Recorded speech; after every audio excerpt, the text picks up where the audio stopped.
Bien-aimés dans le Seigneur, mesdames, messieurs, frères et sœurs, shalom.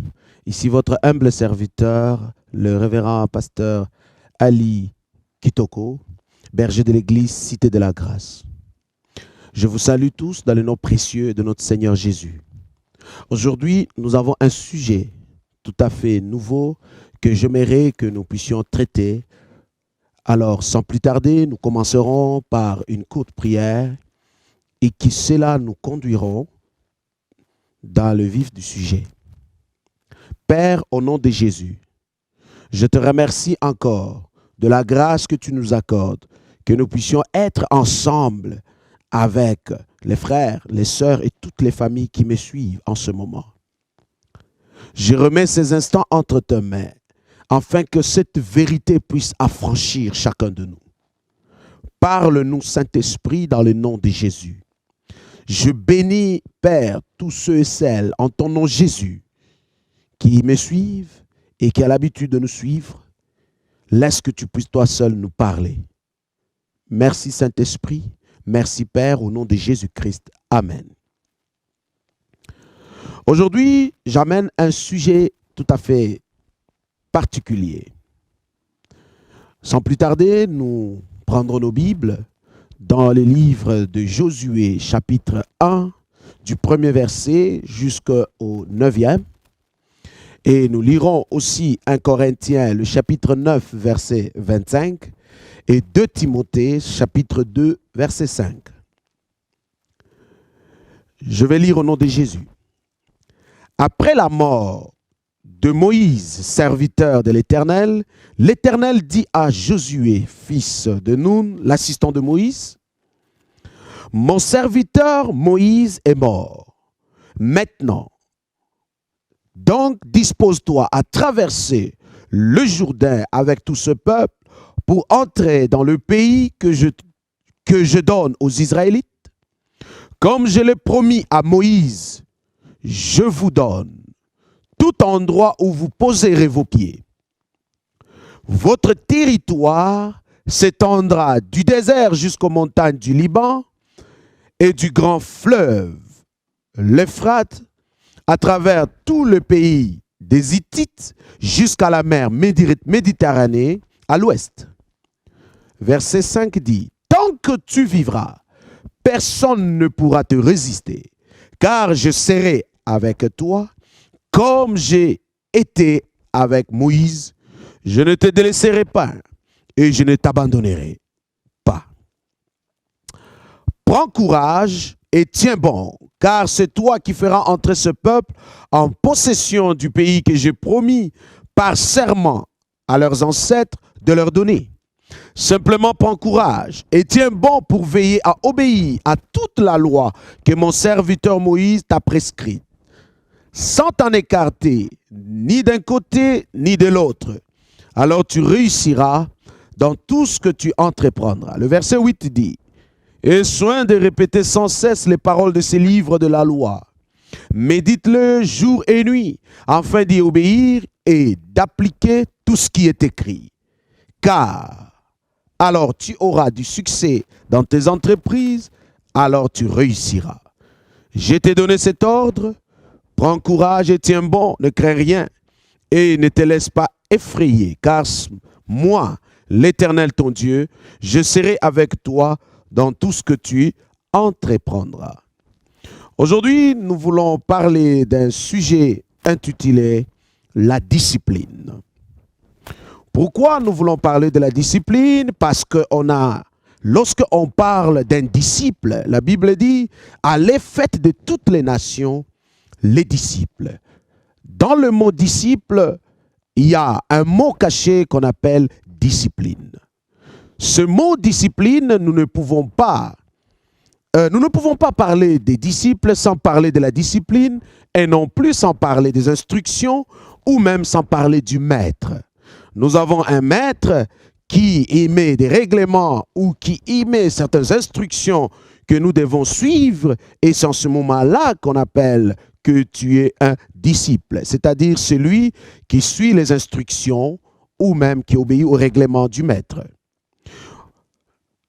La discipline est définie d'abord comme étant une mesure prise pour s'assurer de la conformité aux normes. La discipline est définie aussi comme étant l'aptitude de quelqu'un à obéir à ces règles. Ou encore, on peut le définir comme étant cette règle de conduite que l'on s'impose. Nous avons 3 domaines ou 3 aspects de discipline. Nous parlons de la discipline personnelle, de la discipline divine et de la discipline naturelle. Alors, avant qu'on entre dans la discipline personnelle, parlons d'abord de la discipline naturelle. La discipline naturelle, je le définis comme étant des lois de la nature que même la nature elle-même nous impose, qui nous devons suivre pour permettre à ce que nous puissions vivre mieux, vivre meilleur ou même atteindre certains objectifs. Notre vie, nous allons toujours quelque part, chacun de nous a un objectif à atteindre et tu ne peux pas atteindre un objectif sans avoir des règles ou sans être discipliné. Revenons dans notre sujet d'abord, dans notre texte plutôt. Dieu vient voir son enfant, Josué. Josué était dépassé parce que le grand Moïse est mort.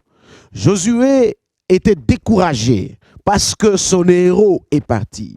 Josué ne savait quoi faire. Dieu est venu et Dieu a intervenu pour lui dire maintenant, écoute mon fils, Moïse, mon serviteur est mort, c'est toi maintenant qui vas accomplir cette mission.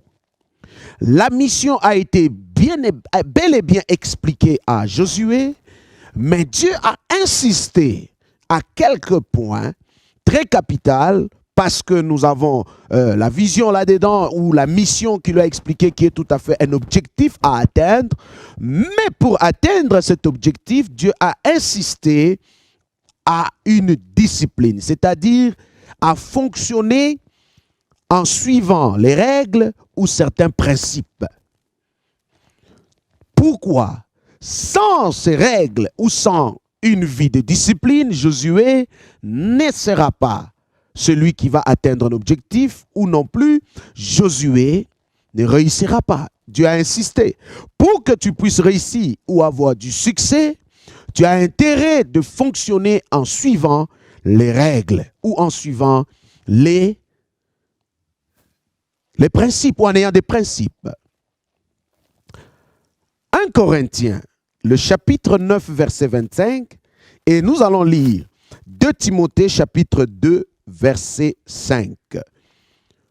Nous lisons le livre de 1 Corinthiens, le chapitre 5, 1 Corinthiens, chapitre 9, plutôt, excusez-moi, le verset 25. 1 Corinthiens, je répète, chapitre 9, le verset 25. La Bible dit, tous les athlètes s'imposent une discipline sévère dans tous les domaines pour recevoir une couronne. Je répète, 1 Corinthiens chapitre 9, verset 25a.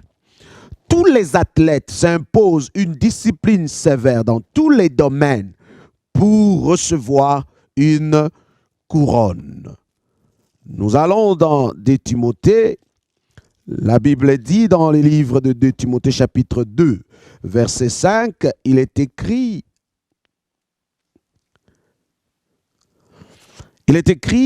on n'a jamais vu un athlète remporter les prix sans avoir respecté toutes les règles. On n'a jamais vu un athlète remporter le prix sans pour autant parcourir en suivant les règles.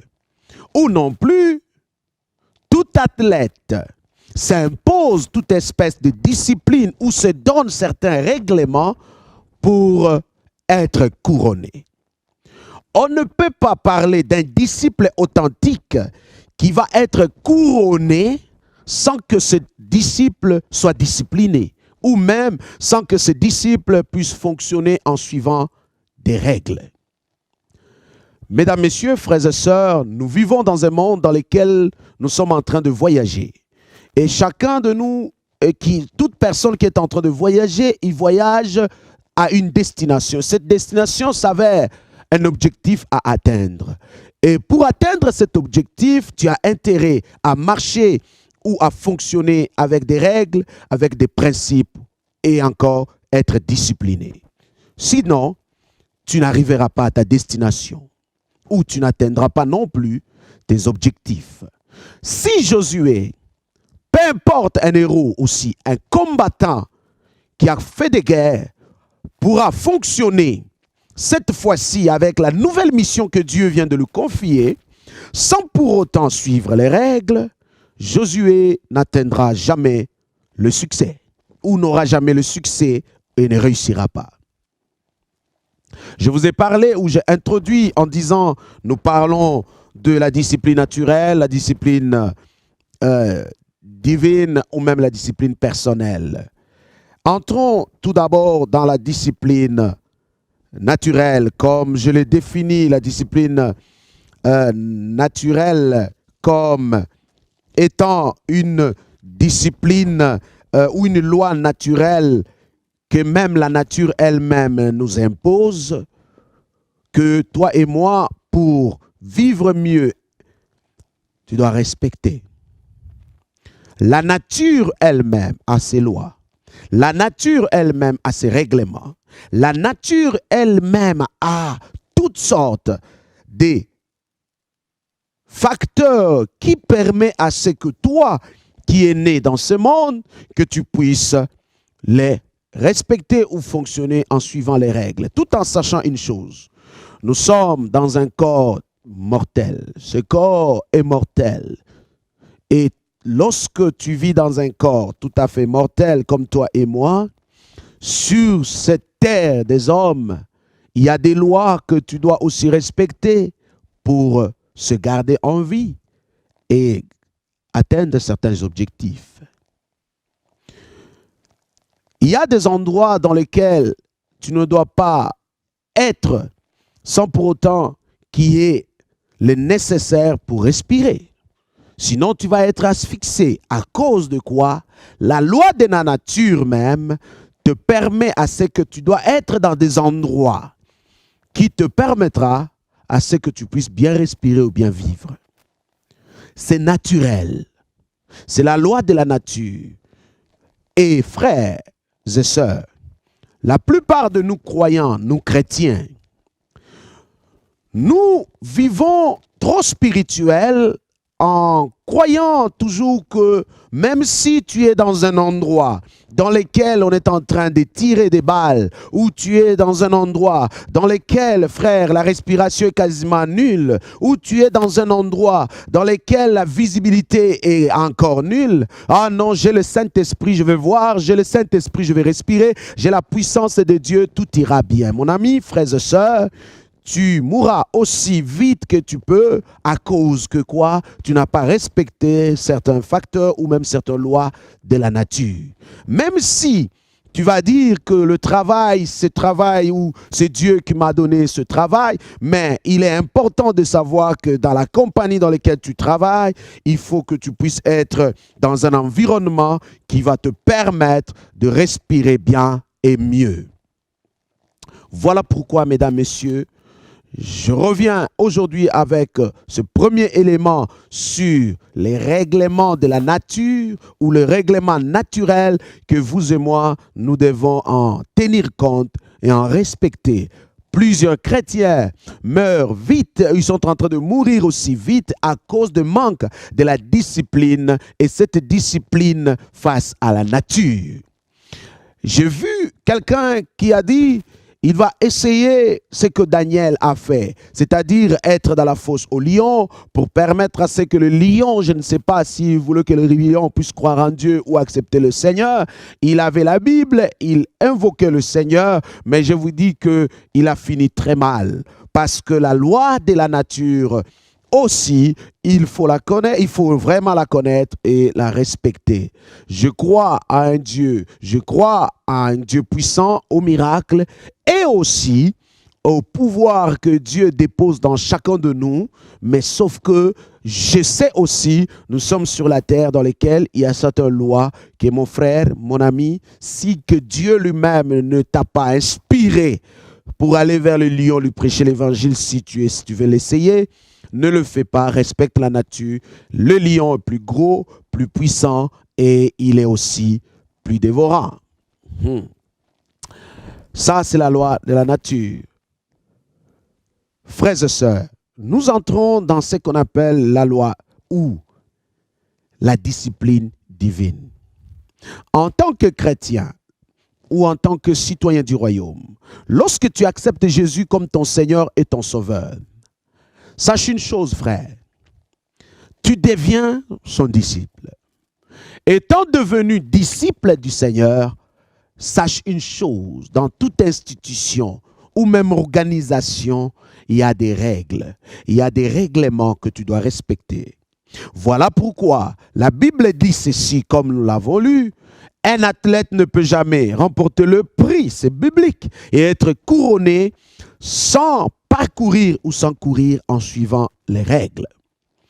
Voilà pourquoi Dieu va parler à Josué et Dieu va mettre un point sur les règlements. Dieu dit que ce livre de la loi ne s'éloigne point de ta bouche, médite-le nuit et jour. Et tâche-toi d'y appliquer. Ça, ce sont des lois que Dieu a établies dans lesquelles lorsque on y médite, nous vivrons le succès ou même nous réussirons. La volonté de Dieu, c'est que tu réussisses. Tu parviens au salut, tu atteins tes objectifs. Mais Dieu, dans sa propre volonté, a établi certaines règles que tu dois suivre, respecter. La parole de Dieu est, où sont, je dirais, dans la parole de Dieu, nous trouvons plusieurs articles du règlement de la vie chrétienne pour que tu aies une vie victorieuse ou qu'une vie meilleure ou qu'une vie de succès, tu dois suivre. Voilà pourquoi Dieu est venu vers les croyants dans le livre de Deutéronome, chapitre 28, versets 1 et 2. Nous allons lire Deutéronome. Certains me diront, non, pasteur, c'est la loi, mais c'est la parole. Deutéronome, chapitre 28, nous lirons le verset 1 jusqu'au verset 2 et nous lirons aussi le verset 14, le verset 15 plutôt. Deutéronome dit, si vous écoutez attentivement la parole de l'Éternel votre Dieu et si vous obéissez à tous les commandements que je vous donne aujourd'hui, si vous les appliquez, alors l'Éternel votre Dieu vous fera devenir la première de toutes les nations de la terre. Et si vous obéissez à l'Éternel votre Dieu, voici toutes les bénédictions dont Dieu vous comblera. Mais le verset 15 dit, par contre, si vous n'obéissez pas à l'Éternel votre Dieu, si vous ne veillez pas à appliquer tous ces commandements et ces lois que je vous transmets moi-même aujourd'hui, quelques malédictions fondront sur vous. Ça, c'est la parole de Dieu. La plupart des chrétiens y vivent. Je suis chrétien, j'accepte le Seigneur Jésus-Christ, sans pour autant vivre selon les règlements de la parole de Dieu. Frères et sœurs, dans toute organisation dans laquelle tu es membre, dans toute institution dans laquelle tu fais partie, il y a des règlements, il y a des lois que, mon frère, pour demeurer membre et même réussir ou arriver loin, tu dois respecter ces lois. Vous allez voir dans plusieurs églises, la première loi ou l'article numéro 1 et numéro dernier, c'est la parole de Dieu. Nous devons tous suivre l'évangile, chaque article de la parole de Dieu et y appliquer fidèlement comme la Bible nous le dit pour réussir et à même avoir du succès, si tu veux atteindre vraiment ton salut, atteindre vraiment, être couronné par l'Éternel, fonctionne ta vie chrétienne en suivant les règles. Tu ne peux être appelé disciple du Seigneur Jésus-Christ sans suivre les règles du Maître qui est notre Seigneur Jésus-Christ. Voilà pourquoi dans les églises, en dehors de certains préceptes ou de lois qui ont été établis dans la parole de Dieu pour le bon fonctionnement et le bon déroulement de chaque culte, chaque service ou même de tous les chrétiens, il y a certains règlements. Ce sont des règlements attachés à la parole de Dieu qui permettent à ce que cette église soit une église authentique, une église bénie. Voilà pourquoi soit l'organisation de l'église, le pasteur, il travaille sur certains règlements, certains articles, comme on dit, les rapports entre les frères et les sœurs, les règles entre les fiancés lorsque vous devenez fiancé. Ça peut être différent bibliquement ou selon l'église. Frère, tu dois suivre les règlements. Ce sont des règlements que les ministres ont bien pensé sous l'inspiration du Saint-Esprit pour ton bien, pour votre objectif. Vous voulez atteindre l'objectif qui est votre mariage, vous êtes fiancés. Sachez bien que lorsque l'Église y met des règlements par rapport à votre vie ou votre conduite ou pendant ce temps de fiançailles, mes amis, le but ce n'est pas vous détruire ou vous empêcher de vous connaître davantage, c'est pour vous aider à atteindre l'objectif qui est le mariage, à entrer à la grande porte au lieu d'entrer par la petite porte. Voilà pourquoi certains vont dire comment dans les églises nous trouvons des règlements et ces règlements sont anti-bibliques. Mes amis, je vous dis d'un cœur sincère en tant que pasteur et ministre de culte, je vous dis d'un cœur vrai, la Bible a tous les règlements possibles pour nous permettre à ce que nous puissions atteindre nos objectifs. Par contre, attaché à la Bible, chaque église a une particularité de la vision et au travers de cette vision, ils ont besoin d'y mettre certaines disciplines pour permettre à ceux qu'ils puissent atteindre leur mission.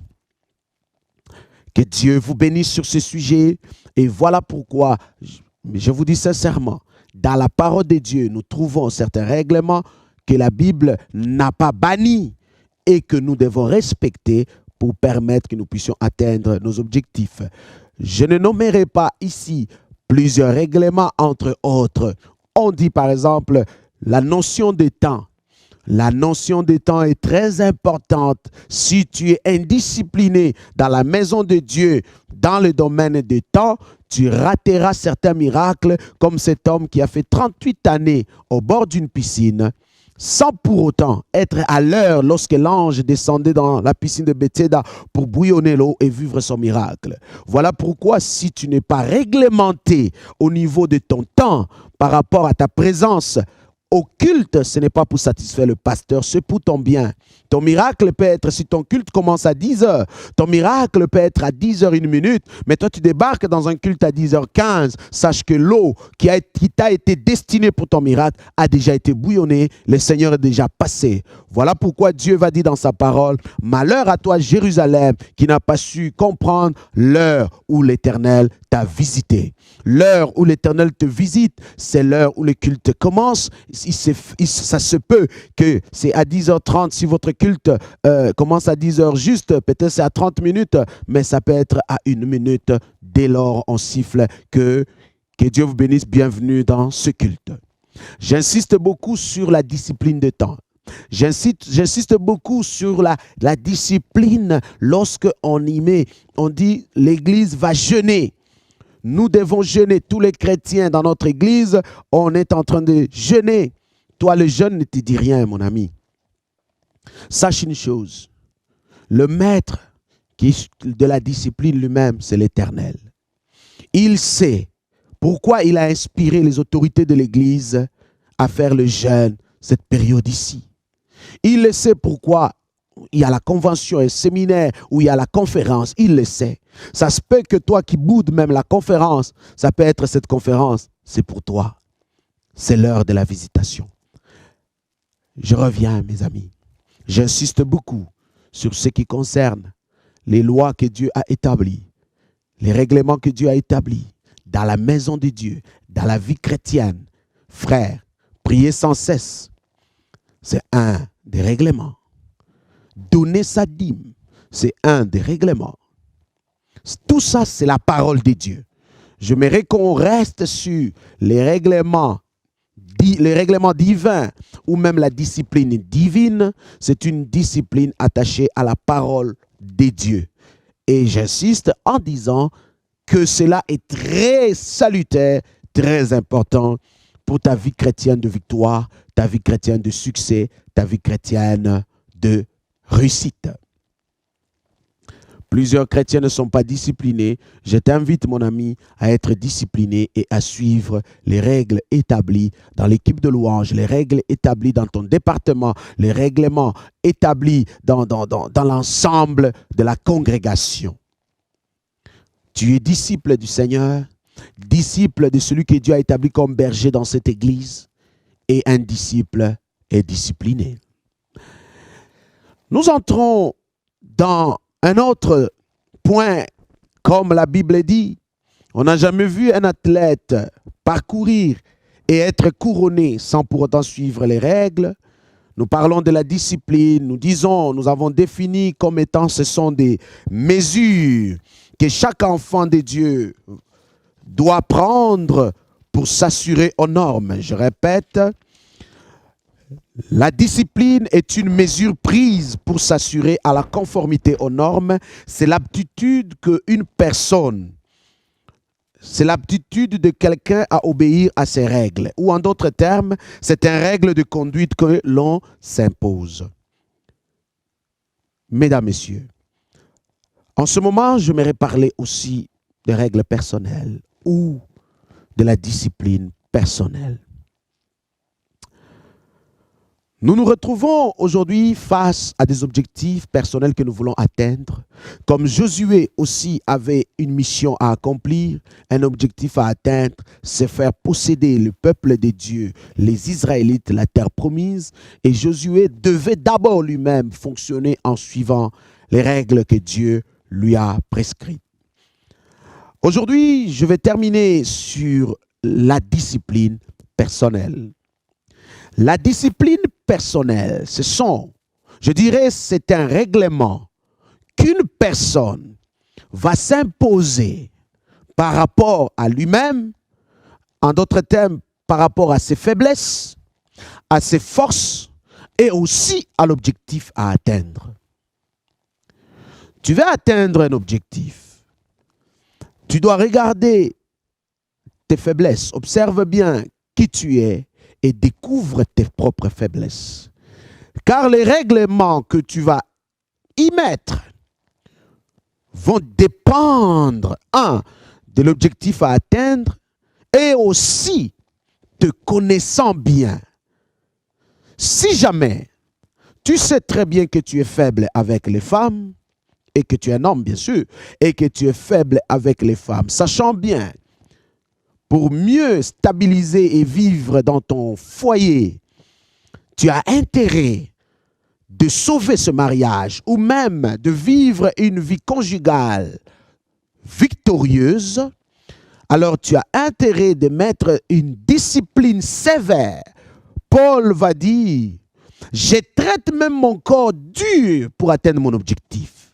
C'est-à-dire, frère, toi-même, tu dois t'imposer des règlements qui sont tout à fait sévères pour te permettre à ce que tu ne puisses pas rater ton coup ou rater ton mariage. Beaucoup de gens sont en train d'échouer leur vie à cause qu'ils respectent beaucoup, oh non, la loi de la nature, je la respecte. Ah, la loi divine, je la respecte. Mais il y a une loi personnelle. Si tu sais que tu es faible avec les hommes, ma sœur, il faut mettre des règlements ou avoir des principes qui ne vont pas te permettre à succomber ou à tomber, comme c'est une expression, on aime toujours dire cette phrase, à tomber devant ces hommes. À cause que quoi? Tu n'atteindras pas tes objectifs et même ta réputation sera ruinée. Aujourd'hui, j'attire votre attention sur vos faiblesses. dans les domaines dans lesquels tu sais que tu es faible, pour que tu sois fort. Certains prient si bien que Dieu t'aide en te soutenant par sa puissance pour que tu sois guéri ou même sauvé dans le domaine dans lequel tu es faible, gloire au Seigneur. Mais si jamais tu sens que non, tu es toujours faible, tu dois mettre des règlements. Et ces règlements vont te protéger et vont t'aider à ne pas rater.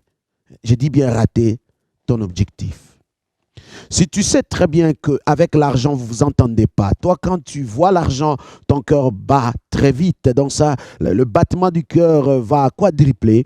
Je te déconseille à être là où il y a souvent l'argent et je vais te demander de mettre des règlements qui vont te permettre à ce que tu ne puisses pas te retrouver en train de piquer ou même de voler l'argent.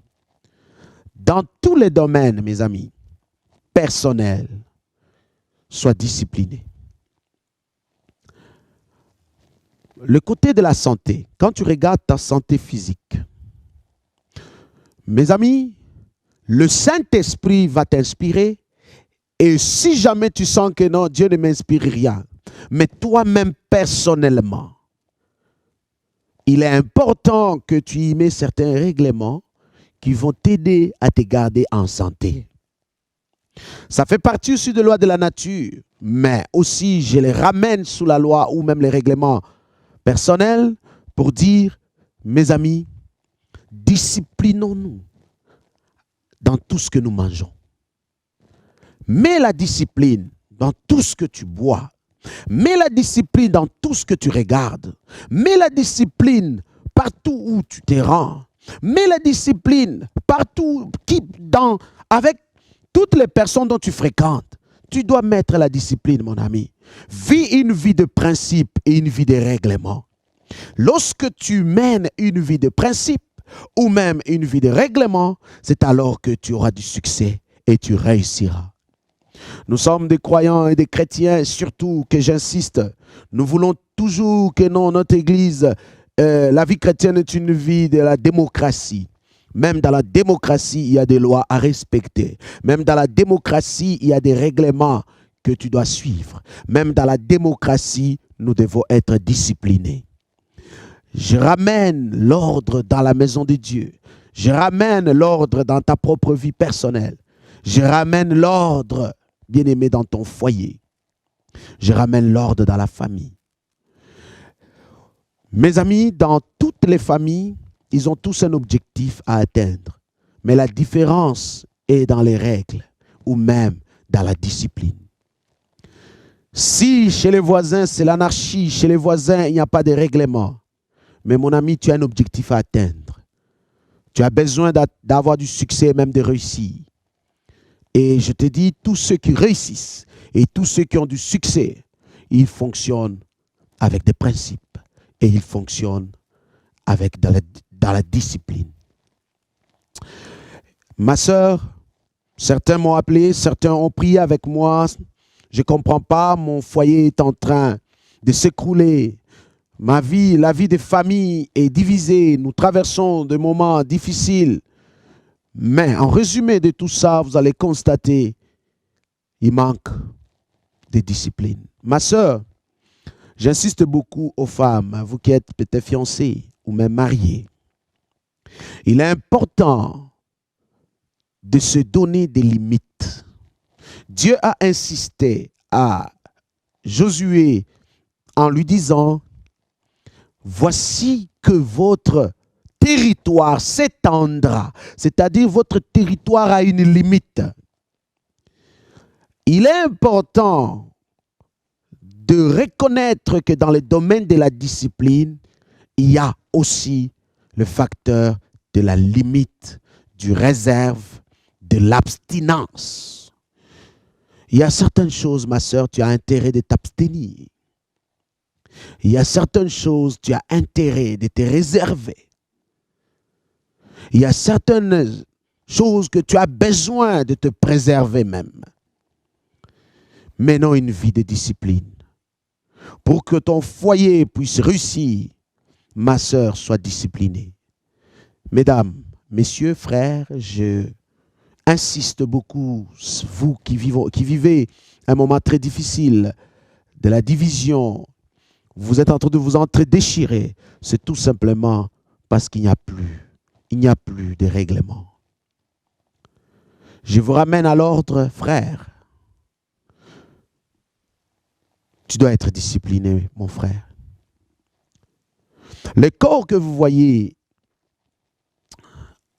a des désirs, des caprices.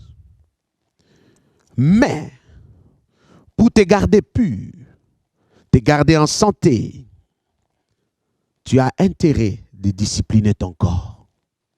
Discipline ta bouche, discipline tes yeux, discipline tes oreilles. Ma soeur, tu entends trop. Discipline complètement ton corps. Là où tu sais que tu entres, bien-aimé, dans le feu de l'action par rapport à ton corps, je dis,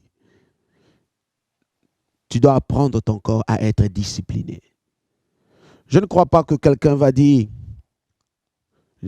moi, je ne voulais pas le faire, mais mon corps, vous comprenez pourquoi je dis mon corps, lui, il le voulait. Je suis très convaincu, tu as intérêt, toi-même, comme tu dis, tu ne voulais pas, mais ton corps le voulait, à discipliner ton corps. Frères et sœurs, bien-aimés dans le Seigneur, mesdames, messieurs, voici aujourd'hui un sujet tout à fait simple, mais très capital. La discipline est la clé du succès. La discipline est la clé de la réussite. Pour que Josué puisse réussir, il avait besoin d'être une personne de principe, vivre dans la discipline et y mettre dans sa vie, s'il faut le dire comme ça, des règles. Voilà pourquoi, bibliquement, la Bible dit, un athlète ou même un sportif, s'il faut le dire, ne peut jamais remporter le prix s'il ne court pas ou il ne fonctionne pas en suivant les règles.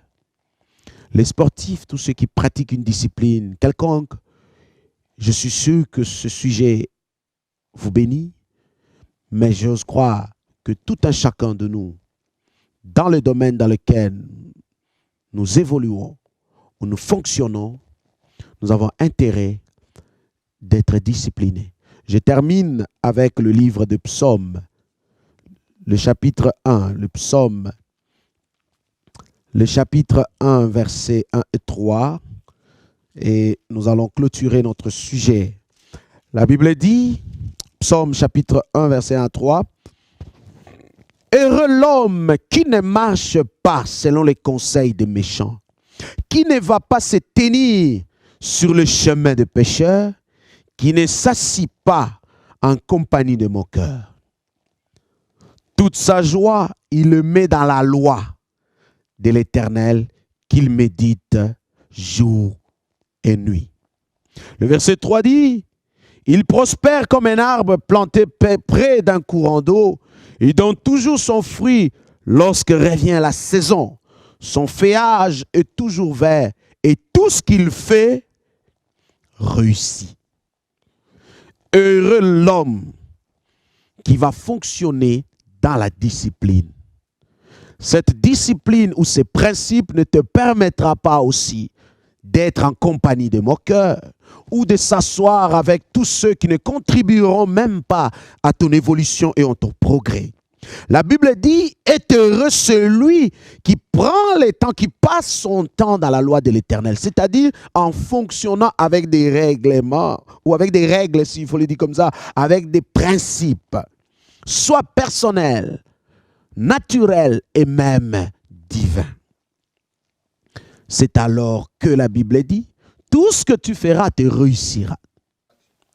La Bible dit, toute sa joie, il la met dans la loi de l'Éternel qui médite jour et nuit. Il prospère comme un arbre près d'un courant d'eau. Il donne toujours son fruit en sa saison. Son feuillage est toujours vert. Tout ce qu'il fait réussit. Vous comprendrez ici que Dieu est en train d'insister sur une vie de discipline, une vie de principe et une vie de règlement.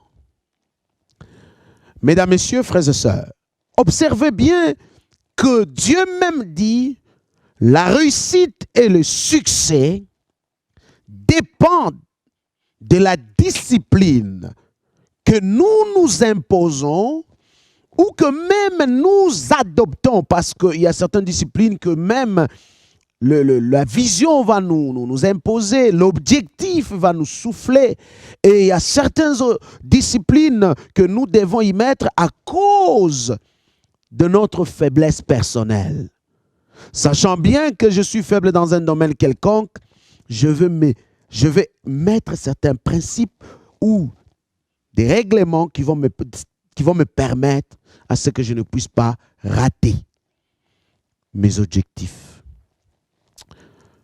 En terminant, frères et sœurs, bien-aimés dans le Seigneur, sois discipliné. Aie des principes dans ta vie. Et sois un disciple de Jésus-Christ. On ne peut te nommer disciple de Jésus-Christ sans discipline. Quelqu'un a dit, tu ne peux être un prince sans principe. Que Dieu vous bénisse. Bénisse votre foyer, qu'il bénisse votre famille. Et j'ose croire, si aujourd'hui ton commerce est en faillite, c'est à cause que tu as fonctionné sans discipline. Si ton couple a échoué aujourd'hui, c'est à cause que tu as fonctionné sans discipline. Certains ont constaté aussi, si vous avez raté votre vision, vos objectifs ou même votre mission, c'est à cause que vous avez fonctionné sans principe. Et j'ose croire que, mesdames, messieurs, frères et sœurs, vous prendrez le temps, après ce message, de s'asseoir avec les enfants, d'adopter des règlements pour ne pas rater votre famille. Ma sœur, tes parents, lorsqu'ils ont placé des règlements dans la maison, c'est pour ton bien. Tu as pris une décision de quitter ta maison, de quitter la maison familiale à cause que tu étais incapable de suivre les règlements de tes parents.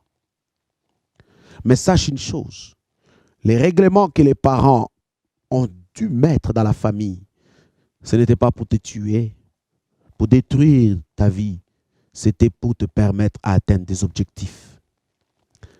Je t'appelle à la raison, parce que je sens dans mon esprit que Dieu m'a mis à cœur de parler sur ce point. Je t'appelle à la raison de suivre les principes ou de respecter les règlements de la famille. Si ces règlements sont à l'encontre de la parole de Dieu, là, il est important de s'asseoir avec les parents pour discuter sur raison de la conviction.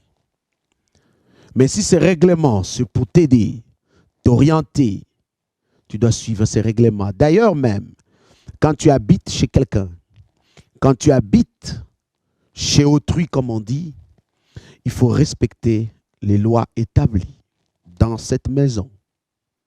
C'est important. Voilà pourquoi j'insiste beaucoup.